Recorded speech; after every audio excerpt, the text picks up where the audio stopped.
Acts chapter 5 verse 1 to 11. Verse 1, but a certain man named Ananias, with Sapphira his wife, sold a possession and kept back part of the price, his wife also being privy to it, and brought a certain part and laid it at the apostles' feet. But Peter said, Ananias, why hath Satan filled thine heart to lie to the Holy Ghost and to keep back part of the price of the land, whilst it remained? Was it not thine own? And after it was sold, was it not in thine own power? Why hast thou conceived this thing in thine heart? Thou hast not lied unto men, but unto God. And Ananias, hearing these words, fell down and gave up the ghost, and great fear came on all them that heard these things. And the young man arose, pulled him up, and carried him out, and buried him.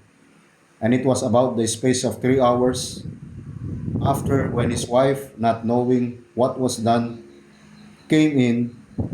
Then Peter answered unto her, Tell me whether ye sold the land for much? And she said, Yea, for so much. Then Peter said unto her, How is it that ye have agreed together to tempt the Spirit of the Lord? Behold, the feet of them which have buried thy husband are at the door, and shall carry thee out. Then fell she down straightway at his feet, and yielded up the ghost. And the young man came in, and found her dead, and carrying her forth, buried her by her husband. And great fear came upon all the church, and upon as many as heard these things. Tayo po ay manalangin. Dakilang Diyos, magpalain niyo po ang aming pag-aaral. Kayo pong magpala ngayong araw na ito sa mga salita mo na siyang maihayag. In Jesus' name, Amen. Ang pamagat ng ating pag-aaralan ngayong hapon, The Peril of Professing Piety. Sa Tagalog ay ang panganib ng pagsasabi ng kabanalan. Alam natin yung kwento, si Ananias ay asawa niya si Sapphira, at sila ay nagbili ng isang pag-aari. Ano po? At siguro itong mag-asawa, sinasabi nila kay Pedro, kapag may benta namin itong property na ito, ay ikukumit namin yung ganitong bahagi. Ayan. At nangyari, sa verse 2, and kept back part of the price, nung kanila naipagbili yung pag-aari na ito, yung kanilang lupa, yung kanilang pagmamay-ari, and kept back part of the price, his wife also, being privy to it, and brought a certain part, and laid it at the apostles' feet. At inilingid ang isang bahagi ng halaga, na nalalaman din ito ng kaniyang asawa, at dinala ang isang bahagi at inilagay sa paanan ng mga apostol. Pero itong mag-asawa na ito, maaring yung kanilang commitment, sabi nila siguro kay Pedro, kapag naibili namin itong bahagi na ito ng aming lupain, lahat yan para sa church. Diba? Minsan kadalasan ng tao kapag pinagpapala, ang daming pangako, kami na lang ang bibili ng lote, pastor. Kami na lang ang magtatayo, pastor. Kami na lang ang magbububong, pastor. O, di ba? Pero tayo, hindi ho tayo naniniwala sa mga ganun. Hanggat hindi dinadala yung materyales sa simbahan. Kaya ito yung panganib ng pagsasabi ng kabanalan. Yung lagi nilang binabanggit na para sa simbahan, para sa simbahan, para sa simbahan. Yung lote na ito, pastor, para sa simbahan, gamitin natin, pastor, hanggat gusto natin. Dumating yung pagkakataon, tumaas yung lote, binawi. Kaya, ano ba yung mga panganib nito ng pagsasabi ng kabanalan? Number 1 na makita natin, bago yan, itong Acts 5, verse 1 to 11, detalye po ito ng isang severe judgment kay Ananias at kay Sapphira na sila ay nagsinungaling sa banal na espiritu dahil po sa isang pag-aari na kanilang ibinenta para sa simbahan. So ang text na ito ay nagbabala sa atin against hypocrisy and highlights God's demand for integrity in the church as Peter reveals their deception. Na ating tinitignan, si Pedro ay inireveal, ipinakita yung kanilang mga lihim, ano?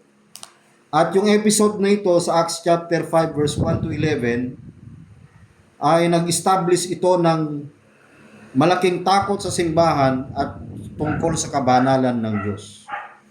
So ano ba itong peril o panganib ng pagsasabi ng kabanalan o sinasabing para sa church? Number 1, ito po ay tinatawag na sinful secret o isang kasalanang lihim. Kasalanan pala talaga ang mangako sa Diyos. Lalo na kung sinasabi mo, ito para sa simbahan, pero hindi mo ginawa na talagang para sa simbahan. Para siguro ipakita lang nila na gusto nilang magpasikat sa tao na dahil meron sila, gusto nila na marinig ng tao na gusto nilang mag-commit. Pero iba pala yung motibo nila para sila ay ma-recognize. Dito po sa Acts chapter 5 verse 1 and 2, datapot isang lalaki na tinatawag na Ananias na kasama ang kaniyang asawang si Sapphira ay nagbili ng isang pag-aari. Binenta nila yung pag-aari. At inilingid nila ang isang bahagi ng halaga na nalalaman din ito ng kaniyang asawa. Uy, wag mo nang ilingid yan kasi commitment na natin yan. Ganun sana eh. Pero ang nangyari, itong mag-asawa na ito, wag ka nang maingay. Yung ipinangako natin, hindi na buo, kalahati na lang. Parang yung doon sa kabila, dati buo, kinalahati. Ngayon, hindi na kalahati. Binuo na binawi. Nakakalungkod, ano? Kaya sabi, inilingid nila ang isang bahagi ng halaga na nalalaman din ito ng kaniyang asawa. Kakutsaba niya yung kanyang asawa. Ang sakit talaga nila Sapphira. Kasi ang pangalan ng asawa ay Sapphira. Kaya ang sakit ay Sapphira. Itawit siguro ito kasi Ananias. At saka si Sapphira. Inilingid ang isang bahagi ng halaga na nalalaman din ito ng kaniyang asawa at dinala ang isang bahagi at inilagay sa paanan ng mga apostol. So akala nila karapat-dapat yung kanilang ibinigay. Pero yun pala, yung bigay nila talagang hindi pala buo ang kanilang puso para ibigay yun. Hinati nila eh. Kaya tayo, kapag tayo nagbigay, kung hindi buo ang puso mo, huwag mong ibibigay kasi lihim kasi na pagkakasala yan eh. Baka ito pa ay magiging daan ng kamatayan po natin tulad ng nangyari rito. Ito ay hindi po pananakot sapagkat alam natin yung mag-commit ka na para sa Diyos, sa Diyos talaga yan. Ihanda mo lang yung puso mo, baka mamaya bubulungan ka ng dyablo, sayang. Ba't mo ibigay? Pambili pa natin ng ng motor, pambayad ng internet. Pag talagang ipapakita ng kaaway talaga na pambayad mo pa yan ng Bombay, pambayad mo pa yan ng ASA. Talagang guguluhin ng kalaban yung isipan. Kaya ito isang kasalanang lihim na kanilang ginawa na sila ay nagbukod ng isang bahagi at inilagay pahanan ng mga apostol.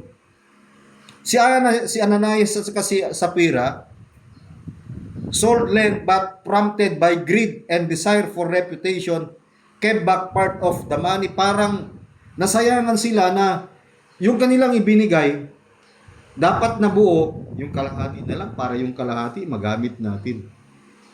Alam niyo kung ganyan ang isip natin, mag-isip tayo muna bago nyo ibigay. Ano ba talaga? Buo talaga o kalahati? Di ba nakakatakot yan? Portion lang yung binigay eh. Partial lang. Hindi talaga buo. Ibig sabihin, hindi buo yung kanilang kaisipan. Kaya nga sinasabi natin, kapag tayo'y magbigay, i-ready mo yung puso mo. Baka mamaya, sisingilin mo si pastor kung nasaan napunta. Number 1, the pretense. Number 2, the problem. Ano ba yung problem? Ano ba yung plot? They brought only a portion. Kikita natin yung portion. To the apostles, claiming it was full amount. Ang masakit doon, dala-dala niya yung sobre, dala-dala niya yung pera. Ay, ito na po lahat yung pinagbentahan namin, sabi ni Ananias at si Sapphira kay Apostol Pedro, kay Ananias. Pero ang laman talaga ay hindi buo, kalahati, portion lang. Pero ang commitment nila ay buo. Hindi naman natin pinapakialaman yun kasi commitment nila yun. So the pretense, the plot, the problem. The issue was not the amount given. Alam niyo ang issue, hindi dahil dun sa amount. Ano yung issue? But the dishonesty in pretending to give all. Ang problema, yung dishonest sila, hindi yung dahil kalahati ang binigay nila. Kasi nag-commit sila na buo. Ang naging problema nila yung greed, yung dishonesty. Pero pinapalabas nila ito ay full amount. Pero talagang bayad nun talaga na binigay kalahati lang. So yun nakakalungkot. Kaya sinful secret yung kanilang ginawa. Number 2, anong dapat po nating makita rito? Ang panganib ng pagsasabi ng kabanalan. Number 1, the sinful secret o kasalanang lihim. Pangalawa, nakita natin the supernatural side. Nandito hawak-hawak na nila yung pera. Yung bayad ng property.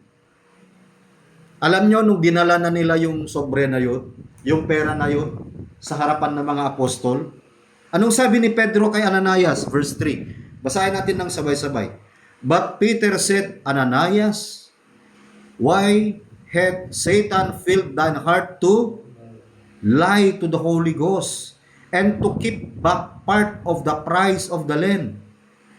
Tagalogin natin, datapwat sinabi ni Pedro, Ananias, bakit pinuspos ni Satanas ang iyong puso upang magsinungaling sa Espiritu Santo at huwag maglingid o magtago ng isang bahagi ng halaga ng lupa? Si Pedro, hindi niya nakita na ganun nga yung pangyayari. Pero si Pedro, meron pong supernatural sight.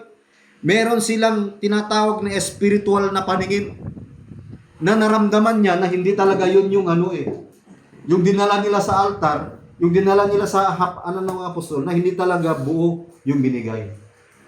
Kaya sabi ni Pedro kay Ananias, bakit pinuno ng kasinungalingan ang puso mo?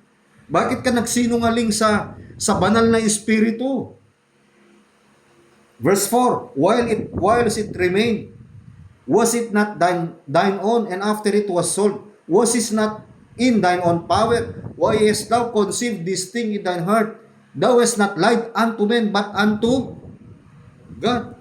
Nang yaoy nanatili pa, hindi baga yaong nananatiling yung sarili?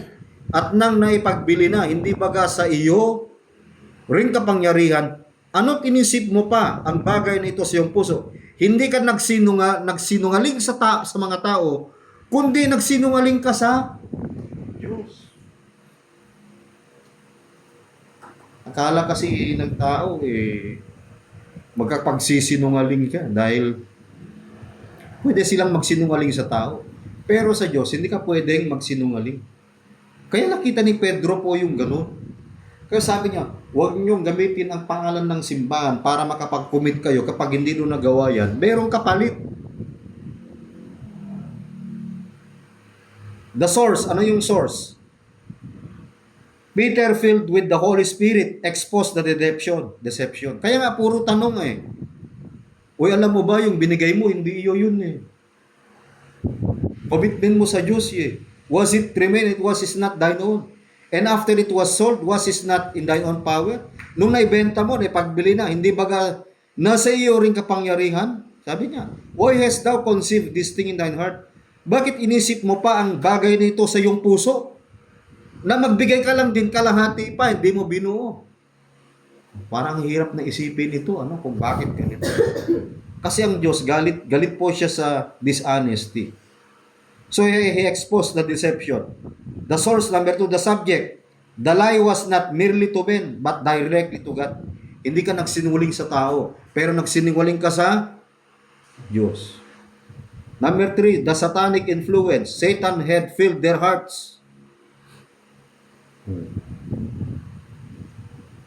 Yung kanilang puso, sabi ng Biblia, pinuno ng kaaway yung kanilang puso. Verse 3. Why had Satan filled thine heart to lie to the Holy Ghost? Bakit hinayaan mo na pinuspos ni Satanas ang iyong puso upang magsinungaling sa Espiritu Santo? Hindi naman natin kailangan magsinungaling. Number 3, the swift sentence. Ang mabilisang sentensya. Anong nangyari? Verse 5. Nung sinabi niya yon. And Ananias, hearing these words, fell down. Nung narinig ito ni Ananias, ng mga salitang ito kay Pedro ay nahandusay at nalagot ang hininga and gave up the ghost. And great fear came on all them that heard this. At sinidlan ng malaking takot ang lahat ng nangakarinig nito. Talagang natakot yung marami. Noong mga panahon nito, ito hindi naman natin ginagamit na panakot. Itong bagay na ito na nangyari sa Acts chapter 5. Hindi natin alam kung anong kaisipan ng Diyos na gustong ipakita ng Diyos sa puso ng mga mananampalataya sa kapanahunan na ito. Kumbaga sa ibang salita, yung swift sentence, kumbaga ang gamit nila ito ay mabilis na karma. Akalain mo, pag salita ni Pedro, patay agad si Ananias. Ano nangyari? Verse 6. And the young men arose, wound him up, and carried him out, and buried him. Nung namatay, si Ananias, nalagutan ng kanyang hininga sa verse 5, at nagsitindig ang mga kabinataan at siya binalot agad siya. Wala nang embalsamo. At kanilang dinala siya sa labas at inilibing. Wala siyang funeral benefits. Wala nang preaching. Hindi na siya pinaglamayan. Nung namatay, binalot na agad. Inilibing na siya ng kabataan sa labas. Siguro yung sa simbahan nito, may sementeryo na malapit. Ilibing nyo na yan. Dumating yung kanyang asawa ng walang kaalam-alam. Verse 7. And it was about the space of 3 hours after. 3 oras na ba nagantay? When his wife, not knowing what was done, came in. Hindi alam ng asawa niya kung anong nangyari, siya'y pumasok.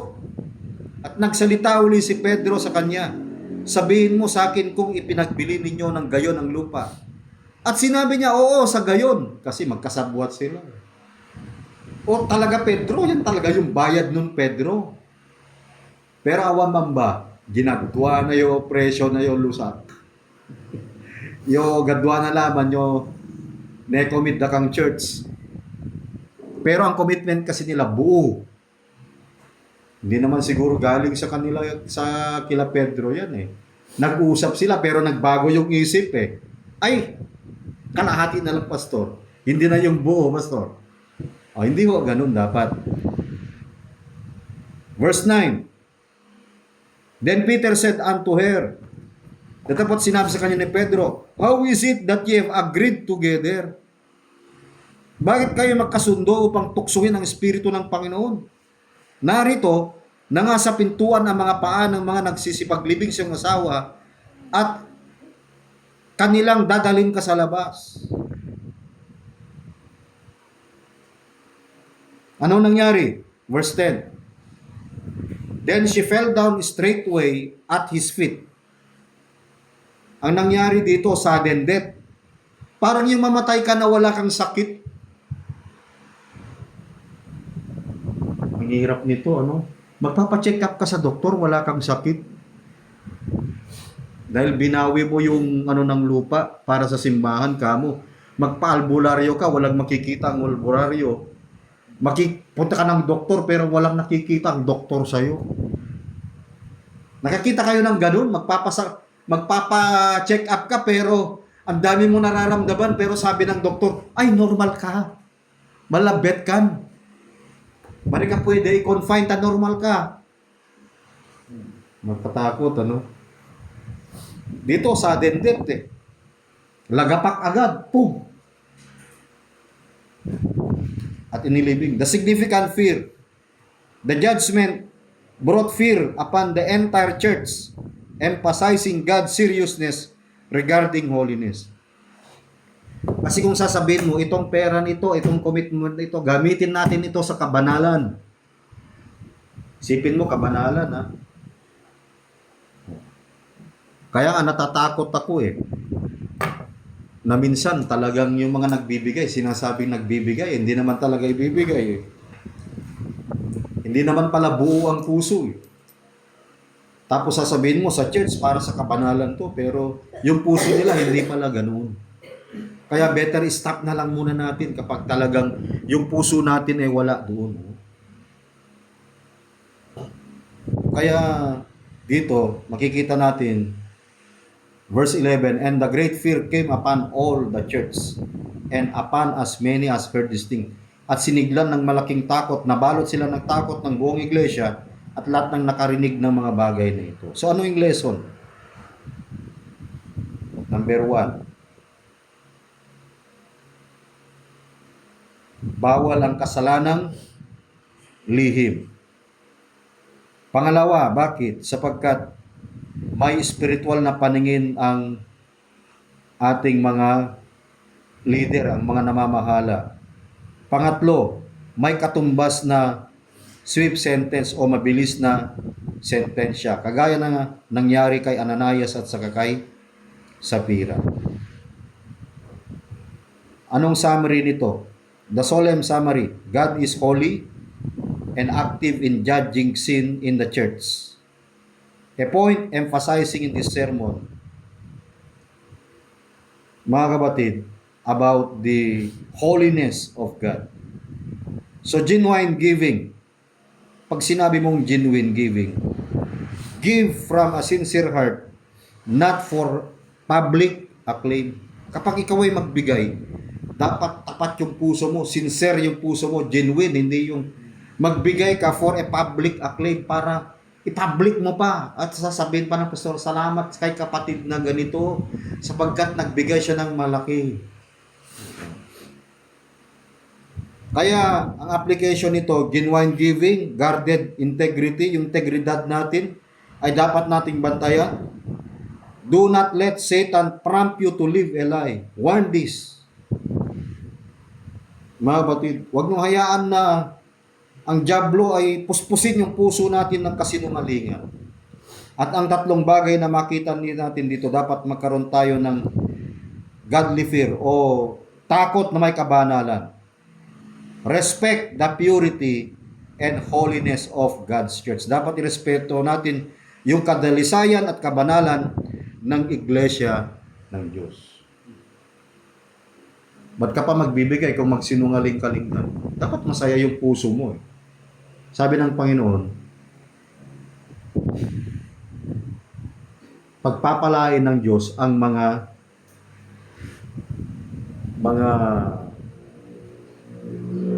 tawag dito, cheerful giver. Hindi yung mga sinungaling na nagbibigay. Kaya ito po yung lesson na makita natin ngayong hapon, mga kapatid. Kaya wag natin gamitin yung material na bagay para sa kabanalan sapagkat ito po ay nagdadala ng malaking panganib sa buhay natin. So nawa ay naging aral po sa atin ito at babala. Hindi ko pa po ito na ipangaral sa kabila. Sa next Sunday, ipapangaral ko ito para wala ng para mabigyan ng babala ang marami. Nawa, pinagpala tayo ng Diyos at ang Diyos ang magbigay sa atin ng katuwiran. Magandang hapon po.